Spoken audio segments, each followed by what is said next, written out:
একদিন মহাভারতের যুদ্ধের সময় অর্জুন যুদ্ধক্ষেত্রে দাঁড়িয়ে নিজের ভাই বোনদের বিরুদ্ধে যুদ্ধ করতে সংকোচ বোধ করেছিলেন। তিনি তার ধনুক তীর ফেলে দিয়ে আমাকে বলেছিলেন, আমি যুদ্ধ করতে চাই না। আমি আমার আত্মীয় স্বজনদের বিরুদ্ধে হত্যা করতে পারবো না। আমি মুচকে এসে বলেছিলাম, পার্থ, তুমি কেন এই মুহূর্তে এমনভাবে ভাবছ? আমি তোমাকে তোমার কর্তব্যের কথা স্মরণ করিয়ে দিয়েছি।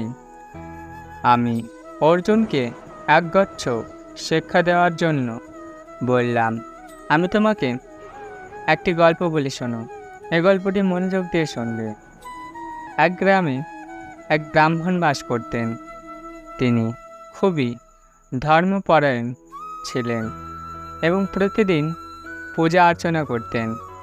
একদিন গ্রামের প্রধান এসে বললেন, ব্রাহ্মণদেব, আপনারা খুবই পূজারী মানুষ, কিন্তু আপনার কর্তব্য পালন করছেন না।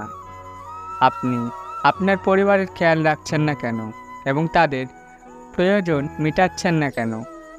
ব্রাহ্মণ বুঝতে পারলেন এবং উপলব্ধি করলেন যে তার ধর্মীয় কর্মসূচির পাশাপাশি পরিবারের প্রতি তার কর্তব্য পালন করতে হবে। তিনি পরিবারকে দেখাশোনা করা শুরু করলেন এবং ধর্মীয় কার্যকর্ম চালিয়ে গেলেন। ধীরে ধীরে তিনি এবং তার পরিবার সুখে থাকতে লাগলেন।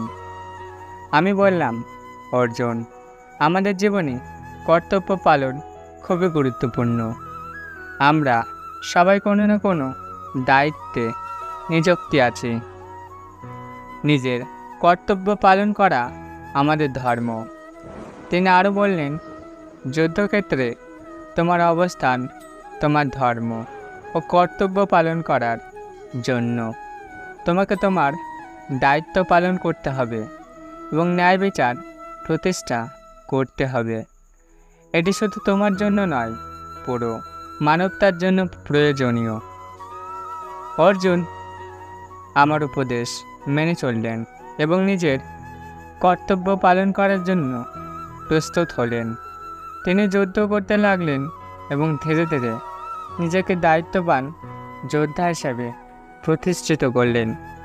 আমি আপনাদের শেখাচ্ছি যে জীবনে কর্তব্য পালন খুবই গুরুত্বপূর্ণ।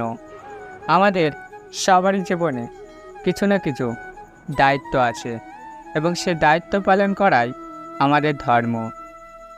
কর্তব্য পালনে আমরা শুধুমাত্র নিজেদের নয়, সমাজেরও কল্যাণ করতে পারি।